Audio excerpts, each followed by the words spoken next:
Buenas tardes, bienvenidos a este segundo episodio del podcast del Semillero de China. Hoy también estamos en el espacio del curso de Diplomacia China y estamos trabajando juntos entre los chicos del curso y los chicos del semillero. Hoy tenemos invitado a Enrique Posada para hablar de otro aspecto de las relaciones internacionales de China. El tema de hoy es justamente sobre las relaciones entre China y América Latina y el Caribe. ¿Sí? Sabemos que son unas relaciones que están en crecimiento, que en los últimos 20 años China ha llegado muy fuerte a este continente y entonces queremos escuchar algunas de las reflexiones de Enrique y también de los demás que están acá. Si tienen algún comentario, están bienvenidos en hablar.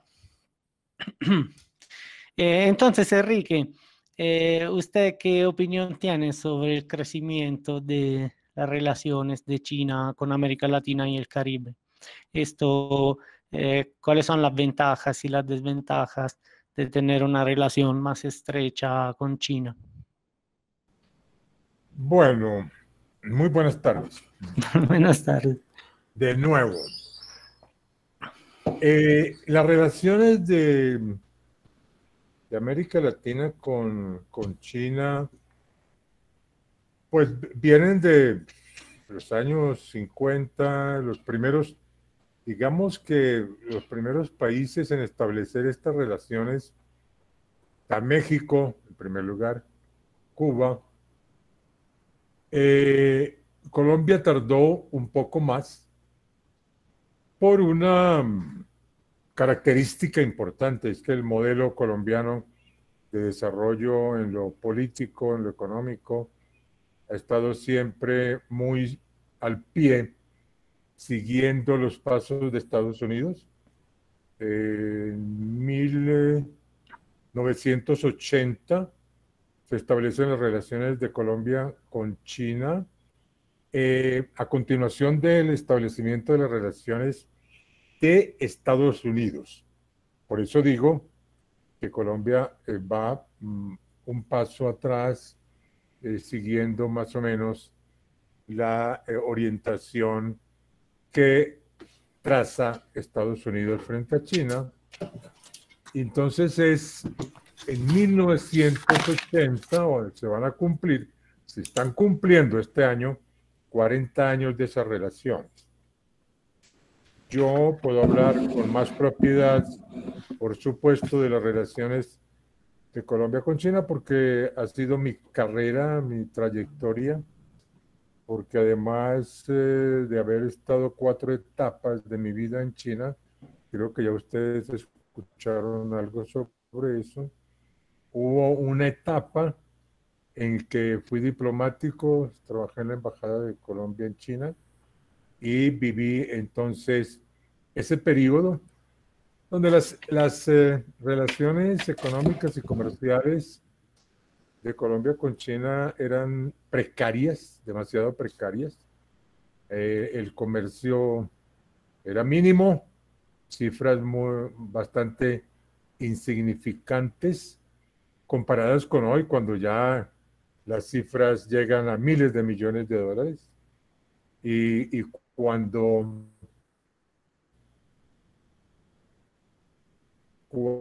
cuando como el primero, hace poco el segundo, hoy el primero, el primer puerto, el primer destino de las exportaciones de China a Colombia como el primer socio. Entonces, también en segundo lugar, el desbalance de la cuenta corriente o sí, del intercambio, hay un déficit comercial permanente, algo que no ha sido posible corregir en el transcurso de todo este periodo de 40 años y que demanda hoy de manera más urgente que haya un equilibrio. ¿Por qué? Porque las exportaciones de Colombia a China son fundamentalmente de commodities, como se llama en inglés, o sea, de materias primas, figurando en primer lugar el petróleo y luego la chatarra, cosas, artículos que significan minería, el sector primario de la economía, que tienen un bajo nivel de componente de mano de obra, donde hay poca mano de obra colombiana, donde el valor agregado es escaso, y entonces nosotros clamamos por unas mayores exportaciones a China de productos que contengan un valor agregado, que si el café, por ejemplo, no se exporta en grano, sino ya molido y tostado. En el caso del café, siendo yo ministro consejero encargado de negocios, en China ya se constituyó la empresa mixta de, de café Colombo-China, una empresa mixta en la que hay capital también de Hong Kong fundamentalmente, y que era mínimo, eran unas 7 toneladas al año, pero que hace unos años eran ya 350 toneladas y que hoy deben estar mucho más, porque ha crecido el consumo no solamente del turismo, no solamente de esa élite de funcionarios de empresas mixtas que están posicionadas en China, sino que también esa clase emergente china, esa clase emergente de funcionarios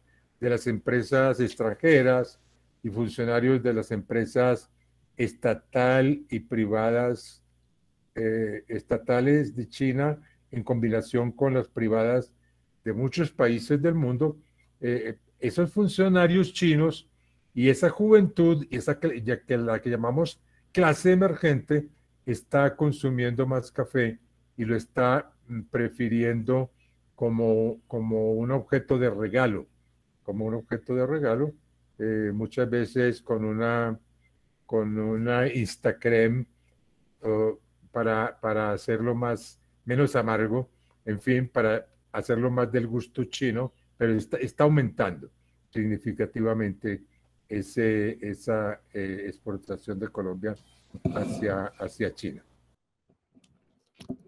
Muy bien, Enrique. El tema del comercio seguramente que es un tema central y seguramente es también la primera dimensión de las relaciones con China que cualquier país llega a tener con China, ¿no? No, casi todos los países del mundo tienen China, si no es el primer socio comercial, es el segundo o máximo el tercero.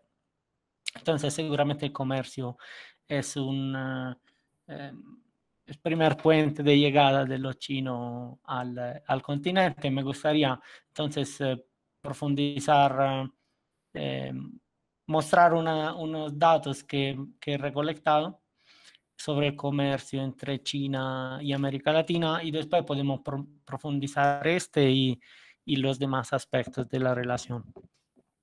Entonces le comparto acá podcast. Okay. ¿Sí están viendo Dragoncito? Sí, estamos viéndolo. Okay. Entonces, esa gráfica muestra el crecimiento tanto de las importaciones como de las exportaciones entre Latinoamérica y China. Y podemos ver que mientras que los niveles al comienzo del siglo eran muy bajitos, en los últimos años y especialmente después de la crisis financiera de 2008, China ha llegado con una presencia muy fuerte, tanto en importaciones, es decir, los productos que América Latina compra a los chinos. Pensemos solo toda la electrónica, los vehículos, de todo. y las exportaciones de la región hacia China, que como justamente decía Enrique, son sobre todo de materias primas y otro producto de bajo valor agregado.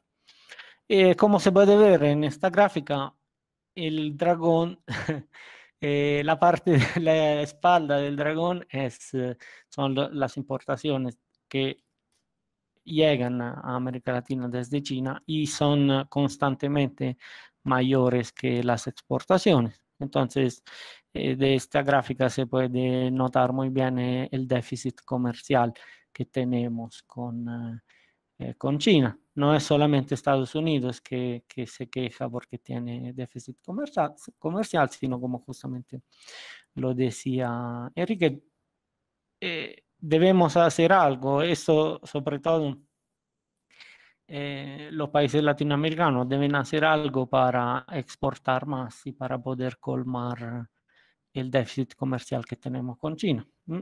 No es fácil, ahora seguiremos hablando del tema. En la región no es igual la llegada de China a toda la región. En América del Sur, como podemos ver, de toda la región, China ya es el primer partner comercial en América del Sur. Superó ya Europa y Estados Unidos. Solamente el comercio interno de la región es más que el comercio que llega desde China. Entonces, importantísimo. En el Caribe y en Centroamérica, Estados Unidos tiene una presencia mucho más fuerte. Tiene claramente la hegemonía de Estados Unidos se siente más. Entonces, Estados Unidos todavía es el primer partner comercial, pero en Centroamérica y México ya es el segundo, es China. Mientras que en el Caribe es el tercero, porque en el Caribe también la Unión Europea está bastante presente. Entonces, la situación, relación asimétrica. Nosotros que estamos enviando a China, esos son los productos de las exportaciones de toda América Latina y Caribe a China. Entonces, la soya, los porotos de soya es uno de los productos muy importantes que la región exporta, sobre todo Brasil. Colombia no tanto, pero Brasil está haciendo un buen negocio enviando toda esta soya a China. Después está el petróleo y sus derivados. En el caso de Colombia es más que el promedio de la región. En el caso de Colombia, más del 90% de la exportación de Colombia a China en valor, claramente, en dólares, es el petróleo crudo y los derivados del petróleo. Después hay otros minerales como el cobre y que eso es sobre todo Chile, Perú, que están enviando ya. Bueno, eso es todo para los datos. Comentario, Enrique. Sí, en general, esa gráfica nos muestra bien que no solo Colombia, sino en general América Latina no está exportando productos con valor agregado. Y entonces el profesor Mayorelli mencionaba el caso de Brasil con la soya. Esa soya va fundamentalmente a alimentar el cerdo, la producción de cerdos de China, el primer productor del mundo. Entonces no va a alimentar seres humanos, sino a los seres humanos, pero a través del cerdo, dándole la comida al cerdo. Después el cerdo se convierte en la comida de los chinos, que son grandes consumidores de cerdo. No alcanza su producción extraordinaria a abastecer el mercado nacional de China. Luego he visto recientemente reportajes en el canal alemán, el Deutsche Welle, el caso de Argentina. Y el caso de Argentina es que está convirtiendo grandes áreas rurales en criaderos de cerdo que van a parar a China, al consumidor chino, y entonces Argentina se convierte así en una despensa para China de ganado porcino. Esto está originando cierta inconformidad de parte de organizaciones medioambientales de Argentina, que no ven con claridad y no ven de manera muy favorable este tipo de enclaves, podríamos llamarlo, de tercerización de una producción que debería estar en China, pero que se va trasladando a otros países, en este caso América Latina, y que suscitan ciertos conflictos con organizaciones, ONGs, y con población que está mirando más hoy a la protección del medio ambiente más que a una producción para el mercado externo. Entonces, tenemos ese panorama, tenemos relaciones bastante asimétricas. Eh, ¿Qué podemos decir? Al sur, Chile, que es un modelo de lo que los economistas llaman modelo neoliberal, es con unas relaciones intensas en lo económico con China, en cuanto Chile es una economía abierta, tan abierta como la colombiana o quizá aún más, donde ha penetrado el comercio de manera exponencial, donde también Chile con una capacidad de exportación mayor que Colombia, porque hacia China está exportando hace mucho ya pino. Es uno de los principales, China es uno de los principales importadores del vino chileno, madera, porque Chile sabe cómo cultivar, cómo producir madera y resembrar para no afectar el medio ambiente. Perú, el caso de Perú es un poco distinto, en cuanto Perú tiene un mercado asegurado en China de productos del mar, de una cantidad de especies marinas, de mariscos, de pescados, de toda clase. Entonces, comparados estos dos países ya con Colombia, vemos que Colombia tiene una canasta exportable todavía pobre, que no consulta las nuevas patrones de consumo de esa yo les hablaba, clase emergente, que hay que investigar, que hay que ver sus gustos. Entonces, no podemos culpar totalmente a China de ese desequilibrio comercial, sino también a una falta de compatibilidad de expo-impo, de exportaciones e importaciones entre Colombia y China, que no vienen a satisfacer las necesidades, por una parte, de la clase emergente china, y por la otra, de la capacidad de producción que todavía no está diversificada. Hay un estudio que lleva ya 10 años en Colombia, por parte del Ministerio de Comercio, para la reindustrialización de Colombia, eh, con miras a la exportación de productos que sean demandados por el consumidor asiático, no solo por China, pero que ese estudio todavía no culmina. Entonces, Eric, sí, dime. Eric, una pregunta. Entonces hemos identificado que el problema es que las exportaciones de la región y en particular de Colombia son poco competitivas. Entonces tenemos que trabajar para exportar y producir productos de mayor valor agregado. Pero China puede ayudarnos en eso a través de sus inversiones, o no sé, o también no es que tienen que hacer todos los chinos, pero tal vez la inversión china puede ayudar a desarrollar acá en Colombia alguna empresa que provea un poquito más de potencialidad. Sí, sí, profesor. China puede ayudar, pero veo más, siempre he visto más la relación colombo-china más productiva, más exitosa por el lado de la cooperación que por el lado del comercio.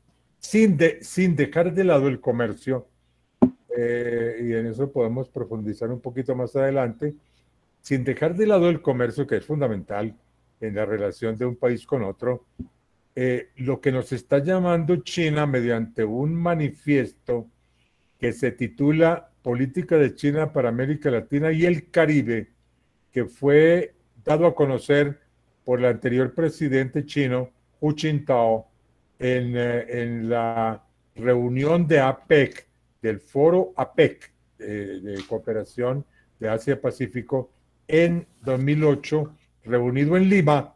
Ese documento no ha sido respondido suficientemente por ninguno de los países latinoamericanos, ni teóricamente por la academia, ni en la práctica por los gobiernos. En ese que se llama el libro blanco de China para América Latina, los chinos llaman a una cooperación en todos los terrenos: educativo, judicial, de energías verdes, renovables, de biodiversidad, de transporte, de comunicaciones, absolutamente de todos los aspectos nos plantean ese desafío. Yo veo en la cooperación el verdadero anillo, el verdadero motor de unas relaciones que tienen que crecer con China, porque es mucho lo que nos puede dar el avance. China reúne en sí, en esos 9.372.000 kilómetros, reúne tres mundos. Hay una China que está al nivel de tercer mundo, hay otra que está a nivel de segundo mundo, y hay una China que está a nivel del primer mundo. Digamos que en diseño y construcción de aviones, China está en el primer mundo.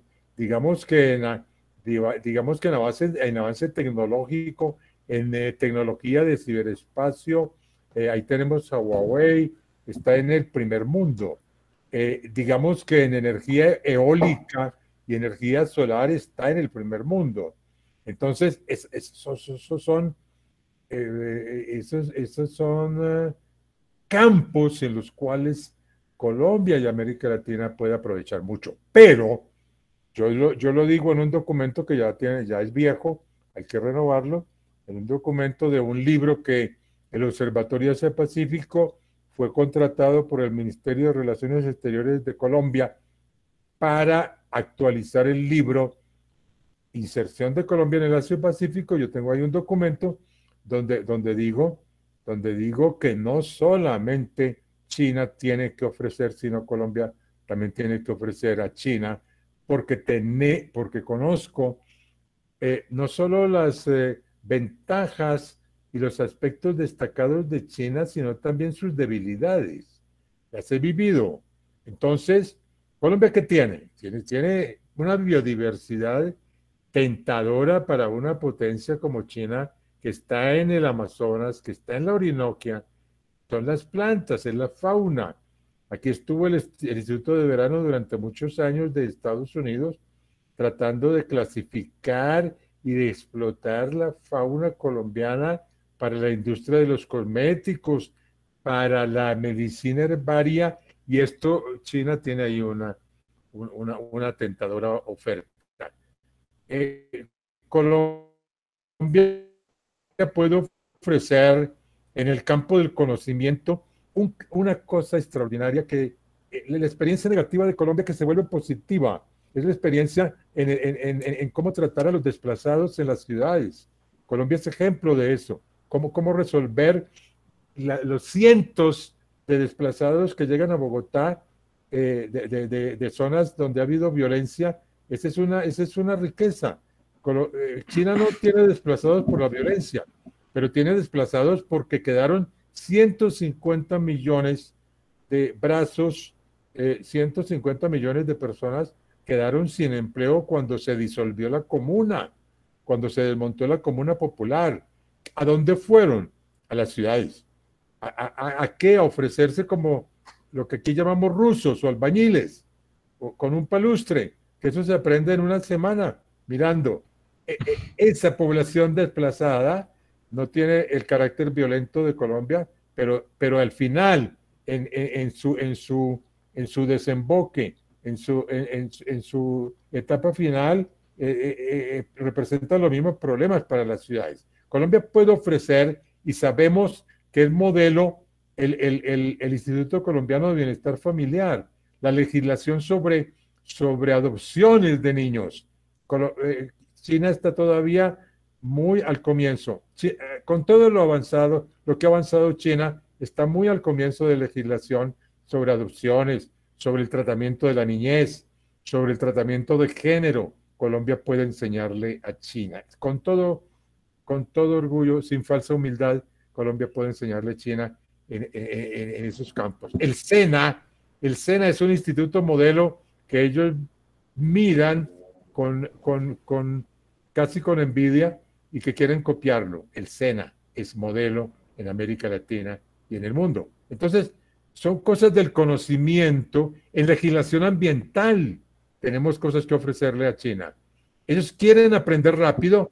Llegan aquí una delegación para estudiar el Instituto Colombiano de Bienestar Familiar. Están 2 días con traducciones deficientes y quieren aprender eso en 2 días porque no dan permiso, el gobierno chino no da permiso a sus funcionarios sino estar 3 días máximo y tienen que, por una política de austeridad que están aplicando. Entonces, lo fundamental es eso, cooperación. Ahí es donde yo veo la fortaleza de Colombia, de América Latina, para la relación con China. Ok, entonces en el pleno espíritu de la cooperación sur-sur, una relación donde ambos aportan y una relación de par a par, donde se comparten experiencias de desarrollo entre países en desarrollo, ¿no? Porque los chinos siempre quieren aproximarse a la cooperación como ellos también son un país en desarrollo, entonces pueden compartir con los demás países en desarrollo experiencias similares, mientras que claramente Europa y Estados Unidos, que no tienen estas experiencias de desarrollo, tienen otro enfoque a la cooperación. Tenía aquí Santiago que quería hacer una pregunta sobre el APEC y el tren. ¿Cómo es el tren oceánico? Santiago me corrige. Doctor Lorenzo, buenas tardes. Sí, Buenas efectivamente yo tardes. tenía una pregunta. Primero que todo, ¿se me escucha bien? Sí, Sí, perfecto. Listo. Pues, doctor, yo le tenía a usted 3 preguntas y voy a ir parte por parte. La primera es frente a la PEC y es saber cuál es su perspectiva frente a ese proceso de integración y si cree que todo ese entramado que se ha construido frente a eso con América Latina es un claro ejemplo para que Colombia intente hacer parte de APEC. Esa sería la primera. La segunda es, en dado caso que usted dé una respuesta afirmativa, ¿pensaría usted que sería bueno que nosotros entremos de manera unilateral a este proceso APEC o deberíamos apoyarnos en Asia Pacífico, no, perdón, en la Alianza del Pacífico y la CAN para hacer este proceso de transición a esos mercados? Ya por último, la tercera pregunta que le tenía era acerca del tren bioceánico. Como tal, he escuchado que es una propuesta de un corredor económico que atraviesa desde Perú, pasando por Bolivia hasta llegar a Brasil. Está en proceso apenas de construcción, hay avances y cuando se termine de consolidar, ¿cuáles serían los impactos para América del Sur en materia de comercio y si esto va a ser una salida o una entrada a un problema mayor? La primera. La primera pregunta tuya se refiere al foro APEC, o sea, el foro de cooperación de la cuenca del Pacífico, de toda la cuenca del Pacífico, más que de Asia-Pacífico, porque comprende Estados Unidos, México, Chile, etcétera, una cantidad de países que no son propiamente Asia-Pacífico.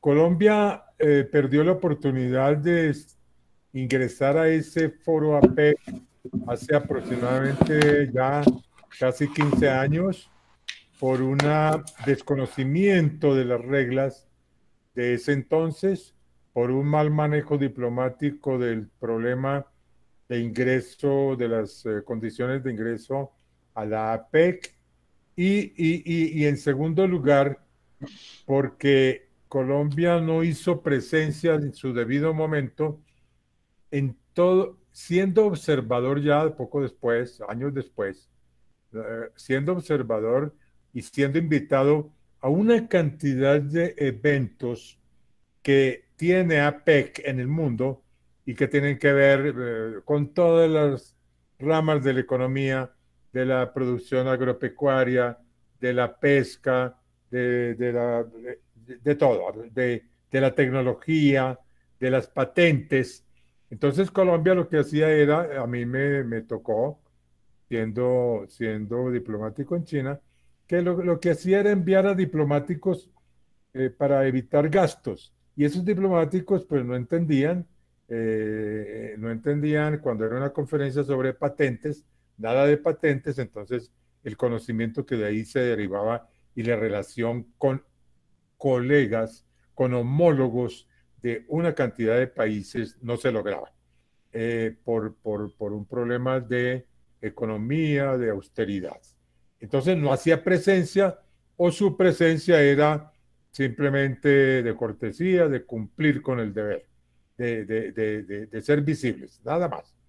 Entonces perdió la oportunidad hace 15 años ya y luego se convirtió en observador y ahí viene.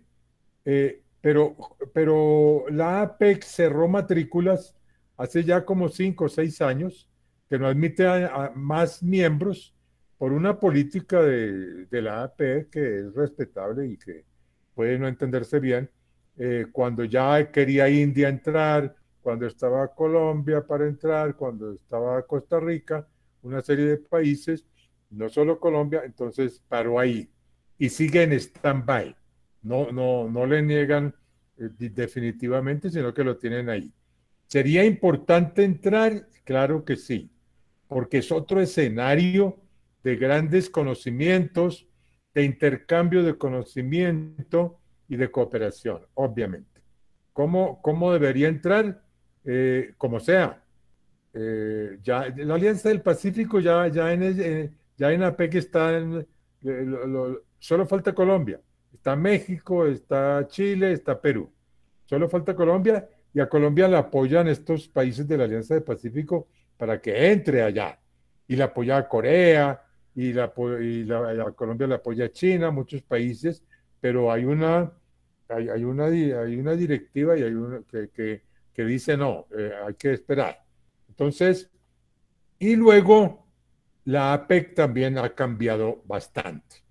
De su propósito inicial, cuando se fundó, liderado por el primer ministro de Australia y luego Nueva Zelanda y Chile, cuando comenzó la APEC, Japón, que fueron los primeros líderes, pues el propósito era una gran zona, la más importante, la mayor del mundo, una zona económica y comercial. Ese era el propósito inicial. Eso quedó atrás. Sobre todo a partir de 2001, de los atentados del 11 de qué, profesor. De septiembre. 11 de septiembre, cuando el mundo se ve enfrentado por el terrorismo, empieza a convertirse más en una política y en una política de seguridad y empieza a derivar hacia una APEC más política, más de seguridad y empieza a abandonar un poco ese propósito inicial de gran zona económica comercial, la primera del mundo.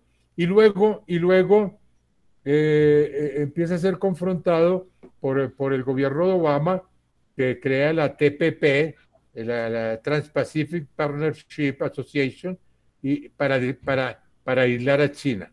Entonces, Colombia tiene frente a sí también esa otra opción, pero la TPP también quedó paralizada por Trump. Trump la detuvo para oponerse a todo lo que Obama venía haciendo.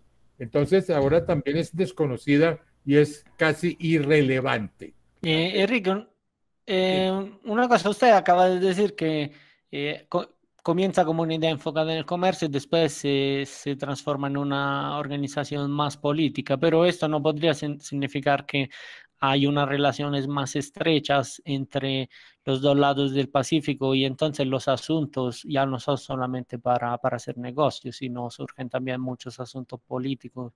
Y crecientemente siempre más será así, a mano que tener una relación más frecuente. Sí, sí, interesante.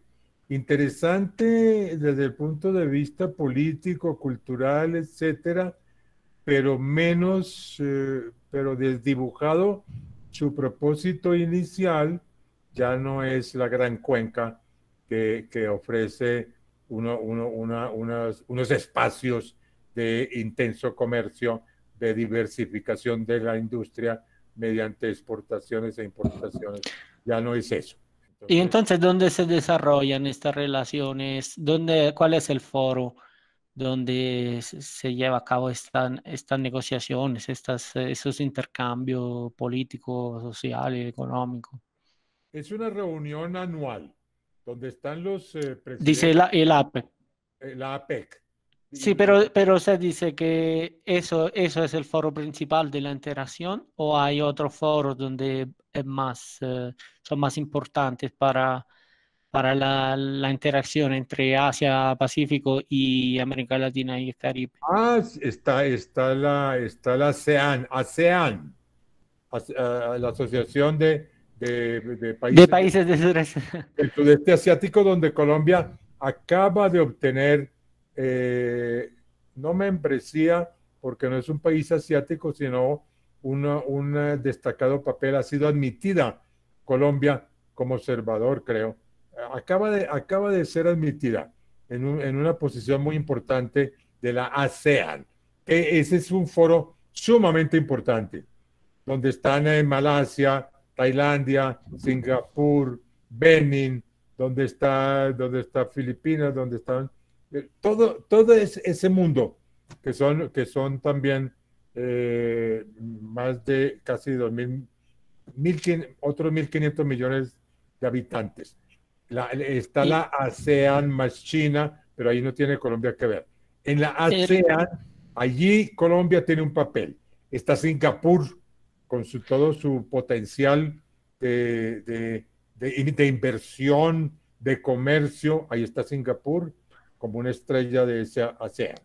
y Pero el foro China CELAC de la Comunidad de los Estados Latinoamericanos y Caribeños, ¿usted ve algún potencial en ese foro? la CELAC sí viene ejerciendo un papel importante. La CELAC, estos países de América Latina y el Caribe, China los ha visto siempre con bastante simpatía, porque allí está Cuba, allí está Venezuela, un poquito ideologizada esa relación. Pero está Colombia también, ¿no? En el CELAC. También está Colombia, Ah, pero Colombia da más importancia a la Alianza del Pacífico porque sus socios, México, Perú, Chile, concuerdan más con la perspectiva política de Colombia, con su mirada más hacia el norte, más hacia Estados Unidos. Tienen más simpatía en cuanto no la Alianza del Pacífico es más pragmática, menos ideológica que la CELAC. ok, entonces la Alianza del Pacífico puede ser una herramienta para tener una relación más multidimensional con China. Sí, y entonces ahí podemos responder la otra pregunta de Santiago, y es que China China siempre prefiere negociar con bloques que negociar país por país. Entonces, por eso a China le interesa mucho también la Alianza del Pacífico. Eh, el tema aquí, el tema aquí es que la Alianza del Pacífico, no que China se acerque más a la Alianza del Pacífico, porque es obvio que China quiere acercarse a todo escenario que signifique comercio libre, que signifique desarrollo, que signifique cooperación. El tema aquí, el énfasis es que la Alianza del Pacífico se acerque más a China. ¿Cómo acercarse? Eso podemos verlo más adelante. Pero, pero yo no sé si ahí está respondido todo porque eran 3 preguntas. Es demasiado, hacemos una a la vez la próxima. El Eh, Transpacífico. El- fue Transvía, ¿cómo? el tren Transpacífico. Ese fue un proyecto que nació durante el gobierno de Ernesto Samper. Estamos hablando, tal vez, a ver, de memoria, no sé si me equivoqué. El gobierno de Samper fue de 1994, 1998, creo, si no estoy mal. En ese gobierno fue que empezó a hablarse de un ferrocarril transpacífico que fuera como el par, frente al canal de Panamá. Entonces se habló de un tren que desembocara allí, que hiciera la ruta hasta llegar al Pacífico, muy dudoso, cuestionado en cuanto al costo del transporte por tonelada, resultaba más caro que el transporte por el canal de Panamá. Luego no se volvió a hablar de eso. Un puerto seco, una vía seca hacia el Océano Pacífico. Se habló de que a los chinos les interesaba. A China les interesa todo. La frágil la ruta es ahora el gran proyecto, mega proyecto, y ahí Colombia tiene que ver. Es uno, ya la iniciativa de la franja y la ruta está firmada por 7 países, tal vez, mínimo 7 países latinoamericanos. Están los de siempre, están los de los más cercanos a China o con una relación más fuerte con China. Está incluso Costa Rica, está Perú, está Chile, está México. Colombia falta. No, no, no, en la visita de Duque a China no se concretó. Hay una iniciativa, está en estudio, pero Colombia no ha dado el paso porque podría molestar a Trump, creo yo, en mi concepto. Ese es pero Bueno, vamos, sí, la Frágil la Ruta es un gran proyecto. vamos a ver ahora con Biden cómo sigue la, la Ah, relación.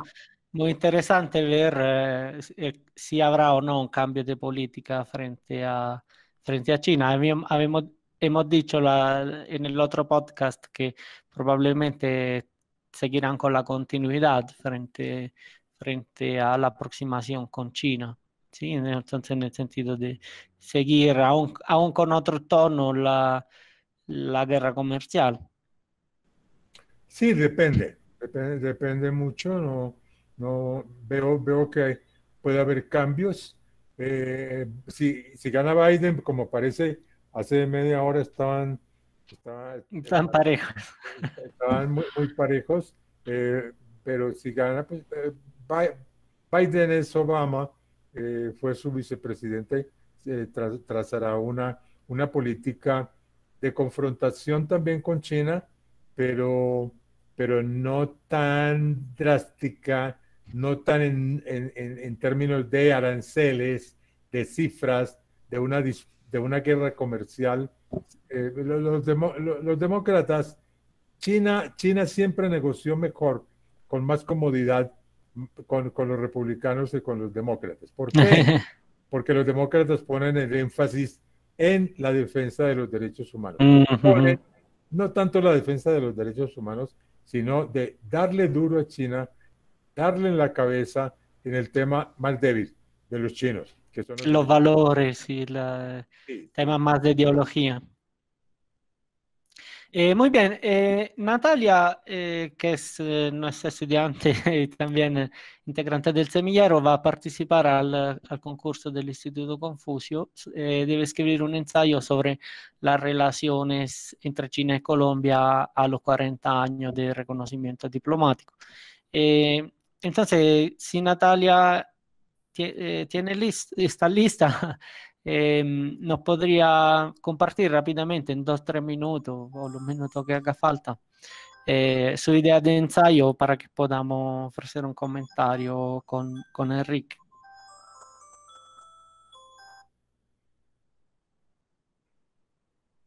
Natalia.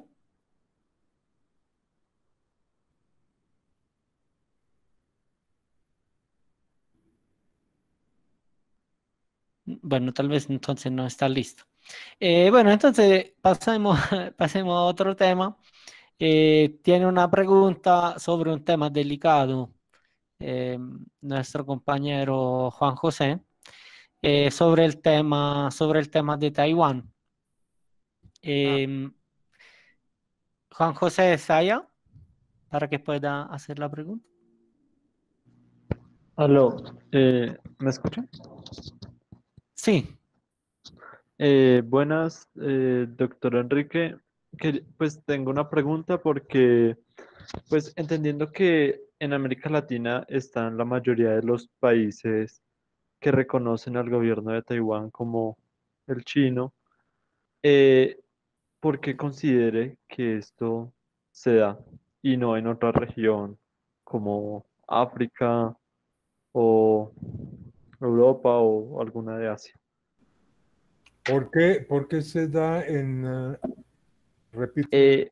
Porque la mayoría de países que reconocen al gobierno de Taiwán quedan ubicados en Latinoamérica y no en otra región del mundo.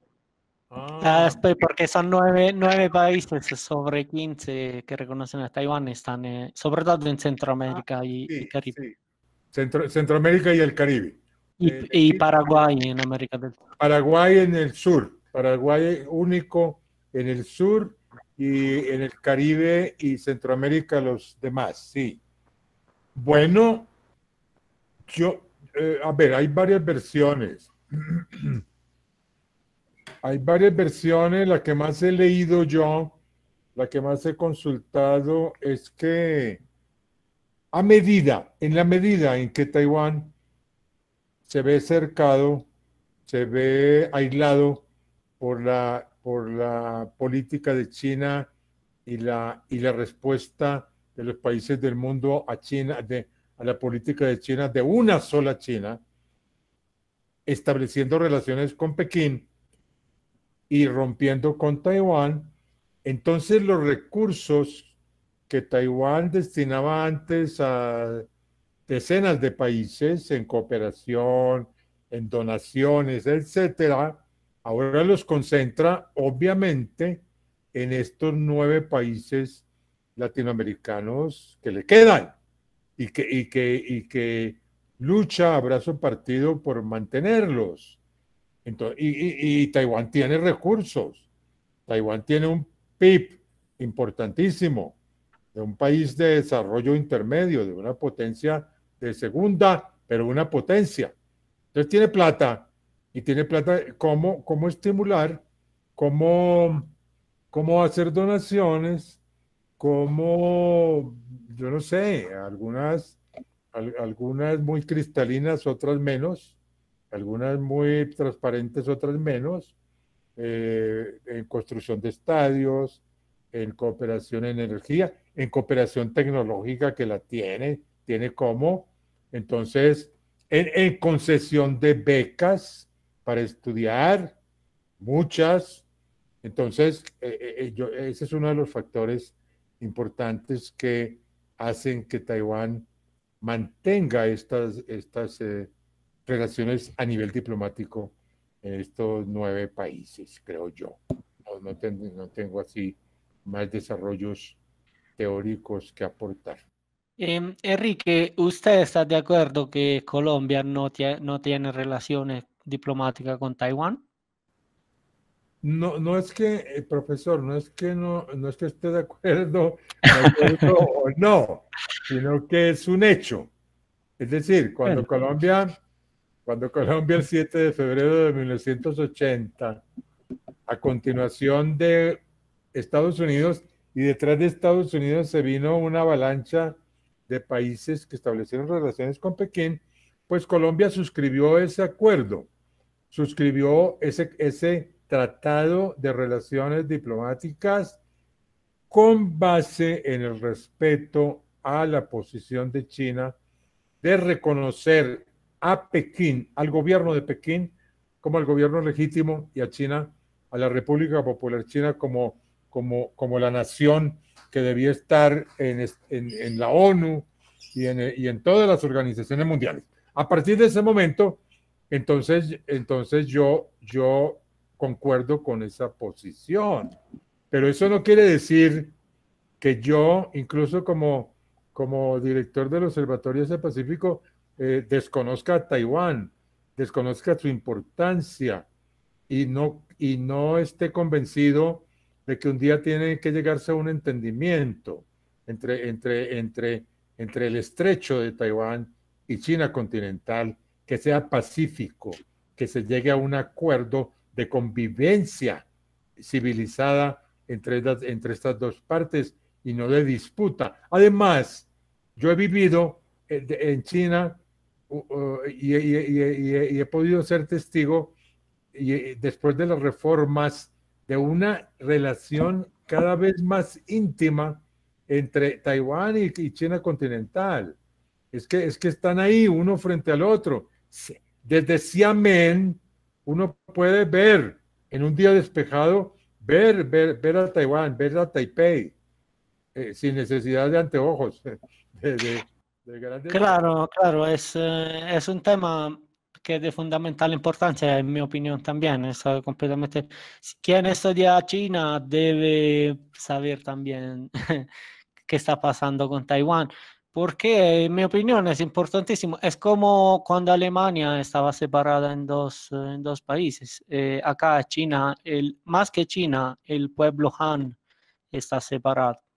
Y eso no es un tema importante solo para los chinos, es un tema importante para todo el mundo porque eh, define lo que debe ser el futuro del pueblo chino, si debe ser unido o debe ser separado. Pero entonces usted dice, es justo que Colombia, perdone que insiste, es justo que Colombia no tenga relaciones oficiales, porque aquí está, no solo en Colombia, casi todos los países tienen su oficina comercial de Taiwán, de Taipei, o cada país tiene un nombre diferente. Pero entonces es justo que sea así por un tema de derecho, por un tema de derecho internacional, si entiende bien. Sí. Usted está de acuerdo porque las normas son los que, que implican que se debe cumplir la política de una sola China. Sí, sí, cuando se firma, cuando se llega a un convenio que es el convenio que establece las relaciones diplomáticas entre un país y otro, hay unos acuerdos de conveniencia de intereses de una y otra parte. Y eso le tocó también a Estados Unidos, a Japón, no solo a Colombia. Se habla de la fórmula japonesa, y la fórmula japonesa pues no es muy distinta de los demás. Es permitir un comercio. Yo no sé, tal vez la oficina comercial de Taiwán en Japón puedes pedir visas, no, no creo, pero, pero definitivamente Colombia sí puede y debe fomentar relaciones culturales, políticas y comerciales, y nada le prohíbe que las fomente. Ese tratado, lo único que le prohíbe es que se llame embajada y que se llame República de China.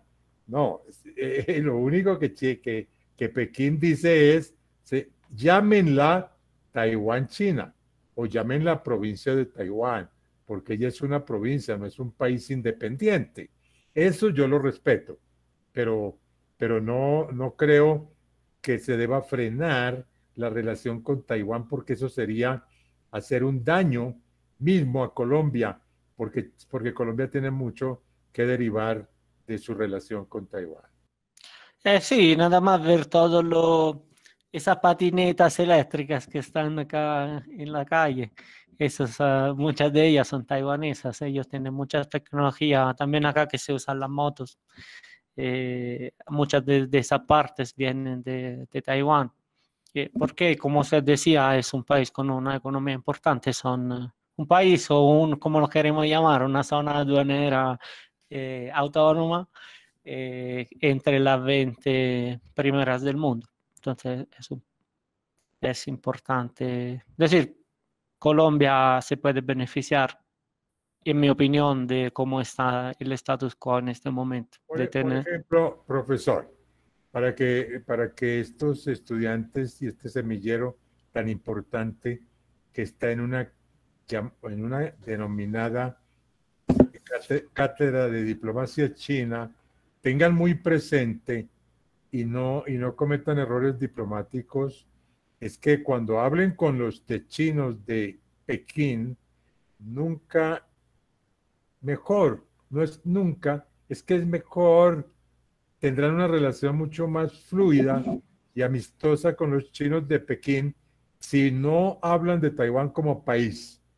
Cuídense de decir que Taiwán es un país.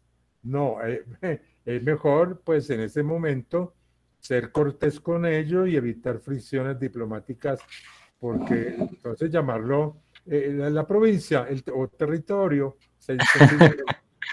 que yo acepté eso para el observatorio, no poner la bandera de la República China y llamarlo Taiwán China. Entonces en el observatorio ustedes verán eso. Es una cautela diplomática que nos evitará problemas.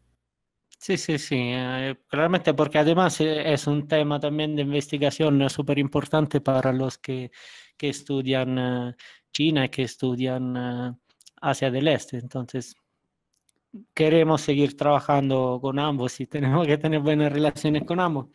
Y yo viví 3 años en Jerusalén, Enrique, no sé si le conté.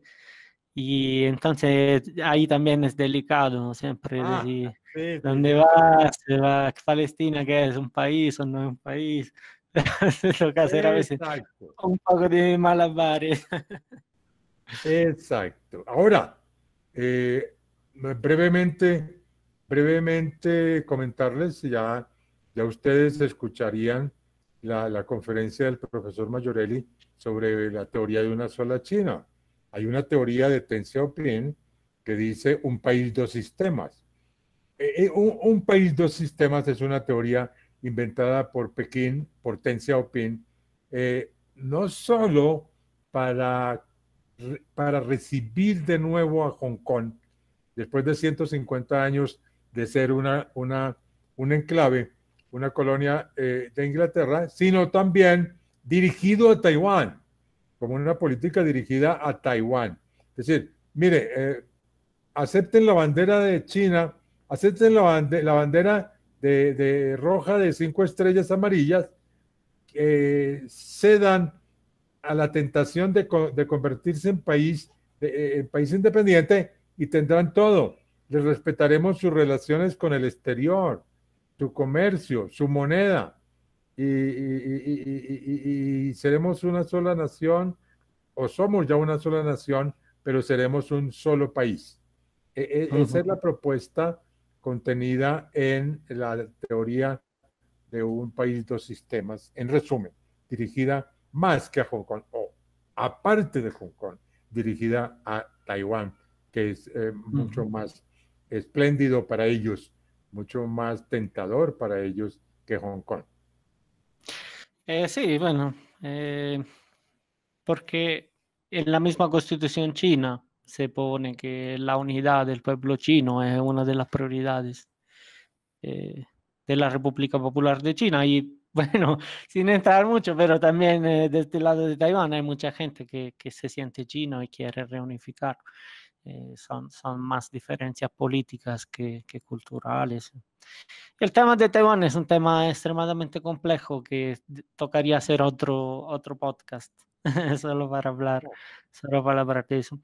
No sé si Natalia nos escucha Sí, profe, perdón, es Ah, que ok. mi internet no servía muy bien. Oh, Eh, Buenas tardes a todos. Y sí, mi ensayo sobre todo es a resaltar las relaciones entre China y Colombia, sobre todo en materia que sea de ese intercambio que se da tanto a nivel de cultura, de desarrollo, y me parece muy importante. También lo que, resaltó Enrique, que es sobre la importancia de la cooperación y precisamente uno de mis objetivos es ese, resaltar cómo esa labor mancomunada va tomando fuerza y que no se vea solamente como un aliado económico, sino de contar con ese intercambio activo para el desarrollo de ambos países. Muy bien, muy bien. Sí, no, está bien planteado su tesis, está bien tu ensayo para concursar, que midas fuerzas con otros, que empieces a competir en conocimiento sobre China, sobre la relación Colombo-China. Felicitaciones, Natalia. Enrique, tal vez es una pregunta que puede ayudar también a Natalia. Yo escuché cuando usted habló, yo tomo todo notas de lo que se dice. Usted dijo que hubo como una evolución en esta relación entre China y Colombia y que al comienzo usted dijo una relación muy mínima, muy precaria, porque tampoco a nivel comercial no había mucho. Entonces, si nos pudiera un poquito contar cuál es la diferencia, los demás temas llegaron después, ¿en qué fases se podría dividir esta relación entre China y Colombia? ¿Cómo ha pasado de ser una relación casi inexistente a hoy en día ser uno de los cambios más relevantes?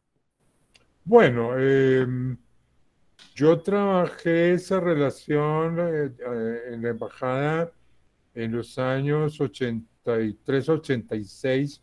El periodo de gobierno de Belisario Betancur era el inicio apenas.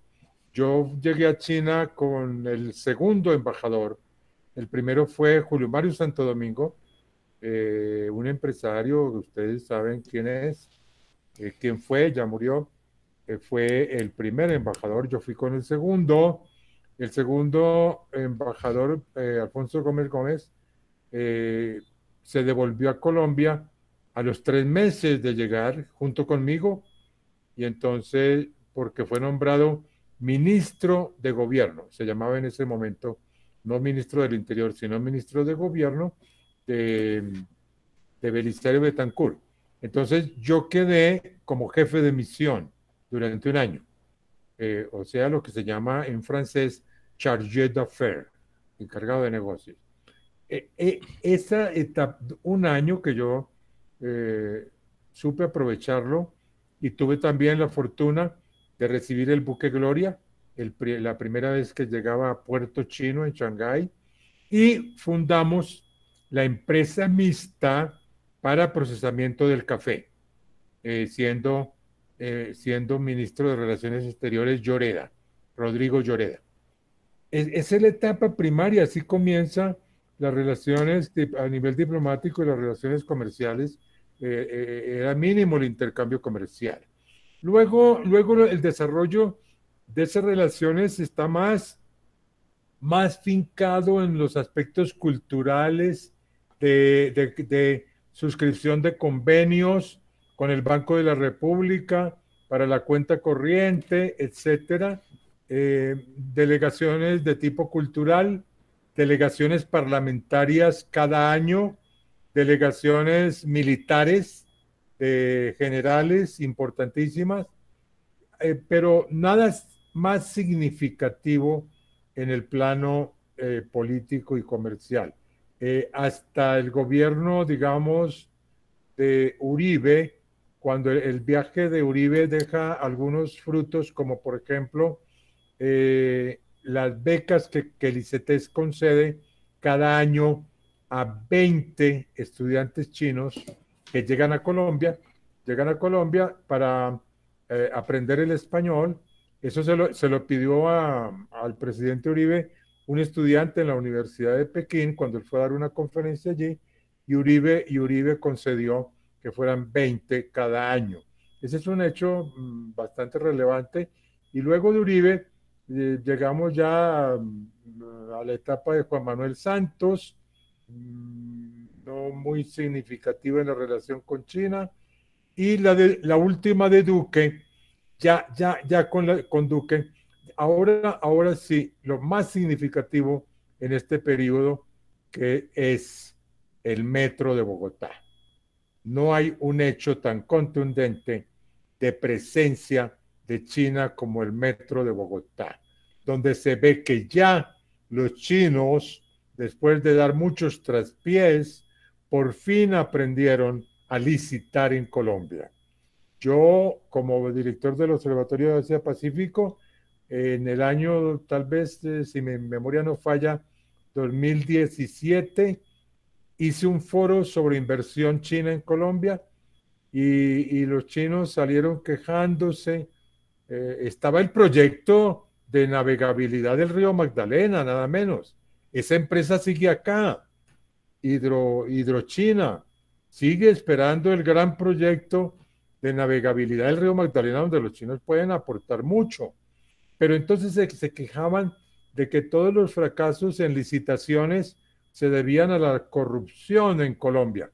Y yo dije, bueno, no les contradigo que en Colombia hay corrupción, como la hay en China, pero también los chinos es que deben ponerse a aprender cómo se licita en Colombia. Entonces, ¿qué pasa con el Metro de Bogotá? Que contrataron unas firmas de abogados colombianos de robustos, decimos, de gran experiencia, y con la ayuda de esos abogados consiguieron ganar la licitación, empresas muy serias de China, y el metro, yo estoy confiado en que va a ser un éxito. Hay ya en Colombia 100 empresas chinas importantes, hay 12 de nivel 1, está en la Sinopec de petróleo, está Huawei, están las más importantes, está ZTE, que es la competencia de Huawei, que tiene monitores, que le vende a ETV ¿cómo se llama? Los monitores estos para conectar internet, tecnológicas, muy importantes. Están grandes estrellas del empresariado. Se metieron al tren de cercanías, se están metiendo, lo supe hace poco por un artículo de Ricardo Ávila en El Tiempo, a explotar en Colombia la energía solar, la energía eólica, ya están en Colombia. Entonces, eso es, con el gobierno de Duque ya vemos más presencia. Es importantísimo que el presidente de un país vaya a China para hacer una relación de tú a tú, como decimos, y llegar a un gana-gana. Importantísima la visita de Duque, más para mí, para exportar aguacate Hass, que es muy importante, no lo niego, y que crezca la exportación de banano, más importante, por ejemplo, que una universidad le ofreció a Colombia la maestría en transporte, Universidad de Dalian, del norte de China. ¿Qué no podrán enseñar los chinos en transporte marítimo, aéreo, terrestre, de ferrocarriles, de trenes rápidos? ¿Qué no podrán enseñar? Y la relación con una Google China, que es Weibo, para por fin empezar a hacer conocer a Colombia, que la conocían era por Higuita, y él el futbolista. Yo decía, Higuita, Higuita. Uno decía, le preguntaban, ¿de dónde es usted? De Colombia. Ah, Higuita, Higuita. Eso era lo que sabían de Colombia. Y luego una minoría intelectual, a García Márquez por 100 años de soledad, que se tradujo. Yo participé, yo les ayudé a los chinos a traducir, pues, resolviéndoles dudas de 100 años de soledad, la primera traducción pirata. Pero como dice mi nuera china, ¿por qué hablan tan mal de la traducción pirata de 100 años de soledad? Por ella se conoció a García Márquez en China, por ella se conoció a 100 años de soledad. Luego vino ya la traducción legal, en una segunda etapa. Pero bueno, es cuando uno le pregunta a la gente, ¿hay una imagen de Colombia en China? No, no es que sea mala, es que no la hay. Es que no la hay. Entonces hay que crear esa imagen. Pero para eso necesitamos relación con el Google chino. Creo que Duque hizo un convenio con Weibo, que es una de las Google de China, porque hay varias. Entonces, pero yo no sé y quiero ahora averiguar, quiero ahora investigar más cómo va el desarrollo de ese convenio para que se pueda, para que en la prensa haya más difusión sobre Colombia, para atraer más turistas. Colombia es rica, es inmensamente rica en turismo. En turismo ecológico va a ser mucho, y los chinos, cuando ya conocen Europa, ya conocen Estados Unidos, pues están mirando, tienen mucha plata para viajar. Entonces tendrán que llegar a Colombia de manera más contundente, más masiva. Ahí dejo mis inquietudes. Enrique, una pregunta. Yo leí hace un tiempo porque me entrevistaron desde Xinhua. Entonces me puse un poquito a estudiar sobre el gobierno Santos y cómo, cuál era la relación con China durante el gobierno Santos. Y encontré una cosa que me interesó mucho que decía acerca del TLC, porque a cuanto yo tengo entendido, Santos quiso promover un TLC entre China y Colombia, pero esta lectura que yo leí decía, hubo mucha oposición interna de entre algunos gremios del país y al final Santos renunció a eso. ¿Por qué renunció a eso? Porque Santos no creía de verdad, como la mayoría de los economistas acá en Colombia, tengo entendido, no creen que Colombia se pueda beneficiar de un TLC.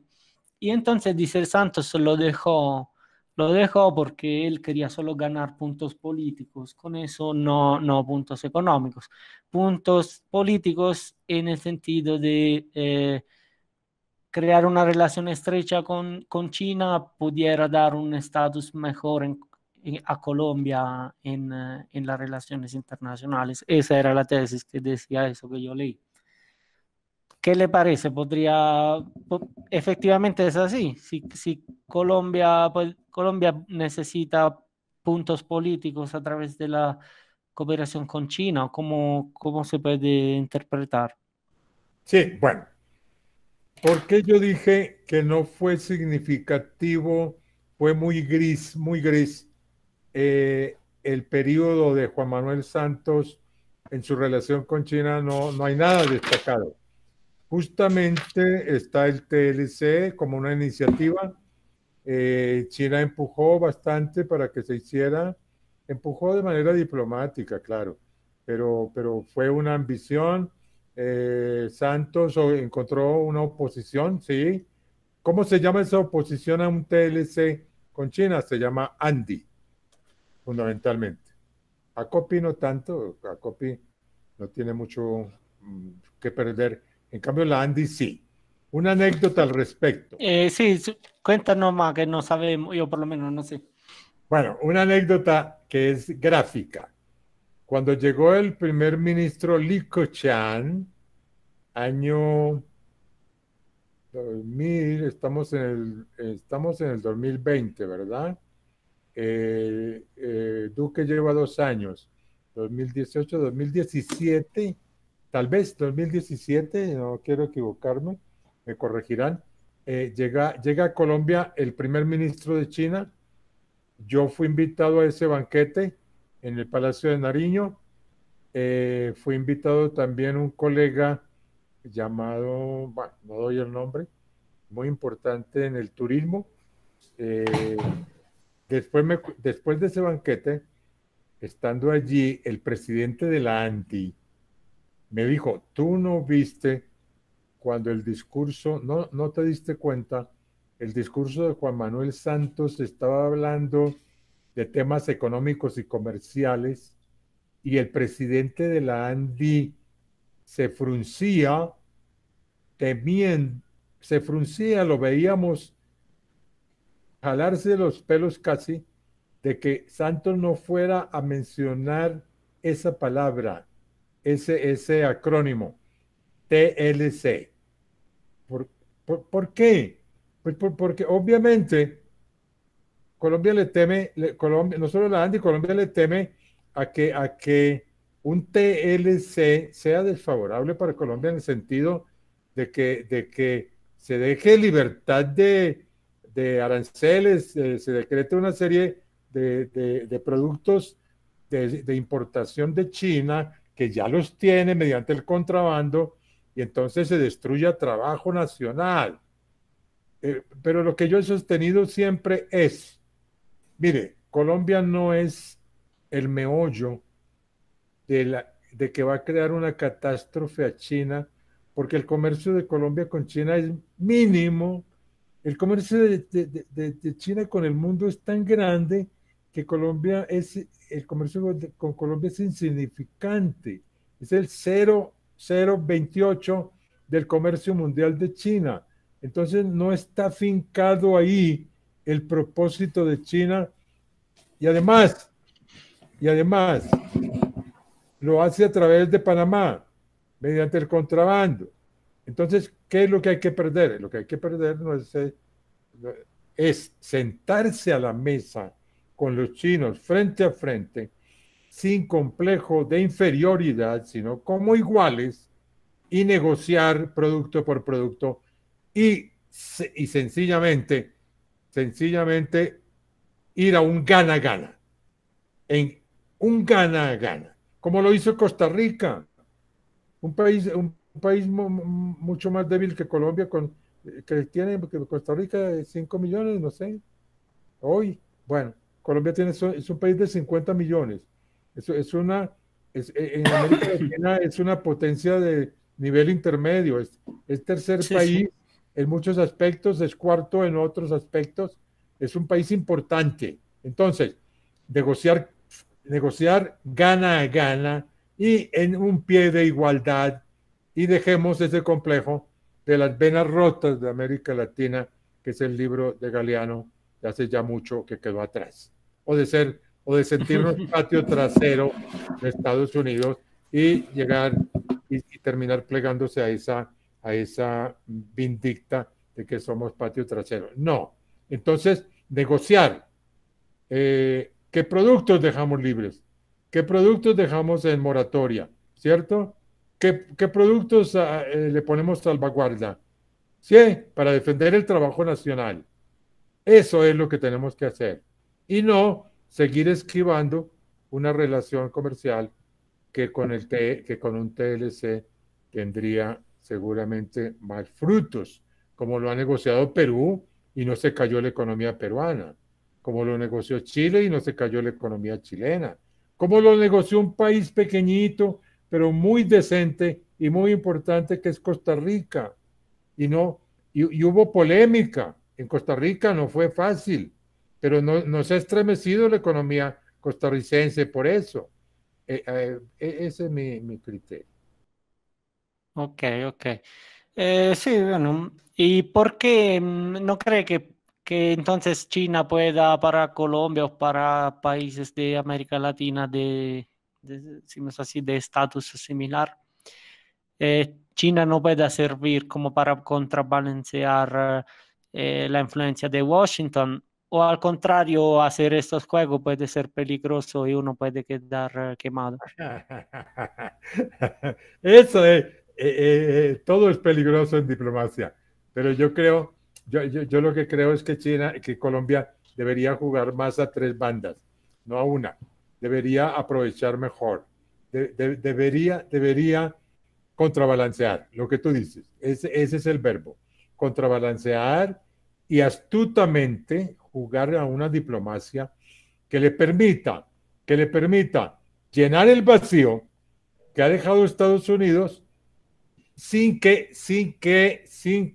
China atropelle y se meta allá a temas de soberanía y al llenar ese vacío que gratuitamente ha dejado Trump, cerrando su economía y dejando el espacio a China, entonces contrabalancear y jugar entonces a 3 bandas y no solo a una. Eso es.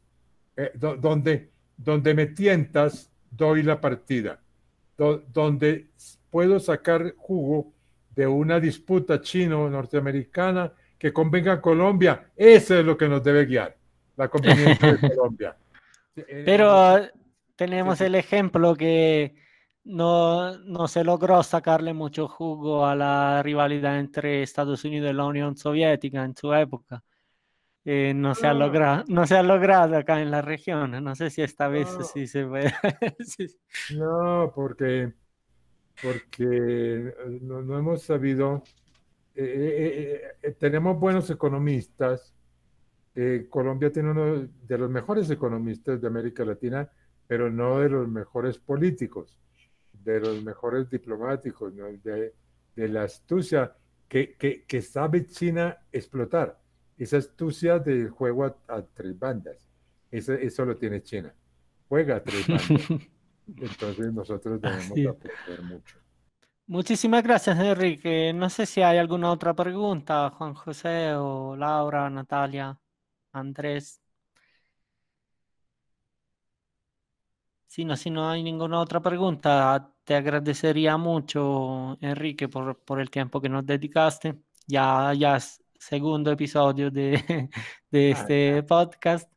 Entonces, muchísimas gracias. Yo por lo menos Complacido, aprendí mucho. complacido, yo también aprendo cada día.